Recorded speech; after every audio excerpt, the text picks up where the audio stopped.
एक पराक्रमी राजा था जिसकी कोई संतान नहीं थी। उसकी उम्र लगातार ढलती जा रही थी और वो अपने भावी उत्तराधिकारी को लेकर बेहद चिंतित था। उसने कई वैद्यों को दिखाया लेकिन उसे संतान सुख नहीं मिला। फिर उसने सोचा कि क्यों न अपने राज्य की भाग दौड़ राज के ही किसी योग्य नवयुवक को सौंप दी जाए।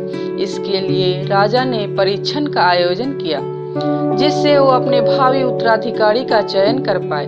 इस परीक्षण के लिए एक शानदार महल का निर्माण करवाया। महल के दरवाजा पर गणित का एक समीकरण लिखा गया और इसकी घोषणा पूरे राज्य में कर दी गई। राज्य के सभी नवयुवकों को आमंत्रित किया गया। उनसे कहा गया कि वो इस दरवाजे को खोले। सभी नवयुवकों से कहा गया कि जो भी यह दरवाजा खोलने में सफल होगा उसे यह महल उपहार में दे दिया जाएगा।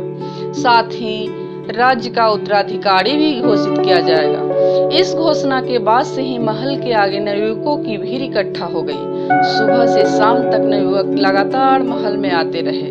सभी उस गणित के सवाल का हल खोजने में लग गए लेकिन कोई भी उस पहेली को हल नहीं कर पाया। कई लोगों ने उसे लिखा या याद किया और अपने घर वापस आकर हल निकालने की कोशिश करते लेकिन सभी असफल रहे। इसी तरह कई दिन बीत चले। राज्य के बड़े से बड़े गणितज्ञ भी उस समीकरण का हल नहीं निकाल पाए। इसके बाद राजा ने दूसरे राज्यों से गणितज्ञों को आमंत्रित किया।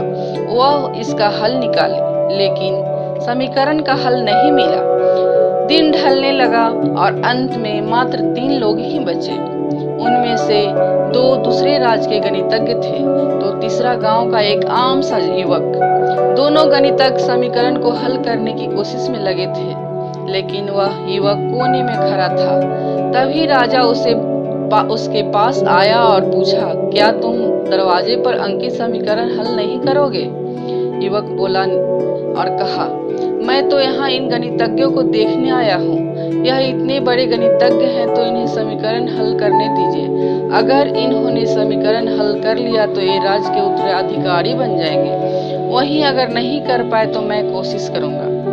यह कहकर वह गणितज्ञों को देखने लगा जिसमें पूरा दिन निकल गया लेकिन दोनों में से कोई भी इस समीकरण को हल नहीं कर पाए। फिर जब उन्होंने हार मान ली तो कोने में बैठा युवक उठकर दरवाजे के पास गया। उसने जाकर दरवाजे को धीरे से धक्का दिया और खुल गया।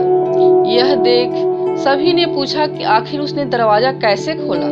तब युवक ने कहा कि जब मैं बैठकर सबको समीकरण हल करते देख रहा था तब मेरे दिमाग में आया कि दरवाजा खोलने का कोई समीकरण तो होता नहीं है, तो मैंने दरवाजे को धक्का दे दिया। दरवाजा खुल भी गया। दरवाजा खोलने का कोई समीकरण था ही नहीं। यह देख सभी बेहद प्रसन्न हुए और उस युवक को राजा ने वह महल दे दिया। साथ ही राज्य का भावी उत्तराधिकारी भी घोषित कर दिया। सीख: कई बार जीवन में हम ऐसी स्थितियों में फंस जाते हैं जिससे हमें छोटी सी समस्या भी बड़ी लगने लगती है लेकिन वास्तव में वो समस्या इतनी भी बड़ी नहीं होती है। हम उसमें उलझ जाते हैं और समस्या का समाधान नहीं कर पाते हैं। ऐसे में हमें ठंडे दिमाग से सोचने की जरूरत होती है। समस्या का समाधान अपने आप ही निकल जाता है या फिर थोड़े से प्रयास के बाद मिल जाता है। ऐसे में शांति से सोचें और समाधान करने का प्रयास करें।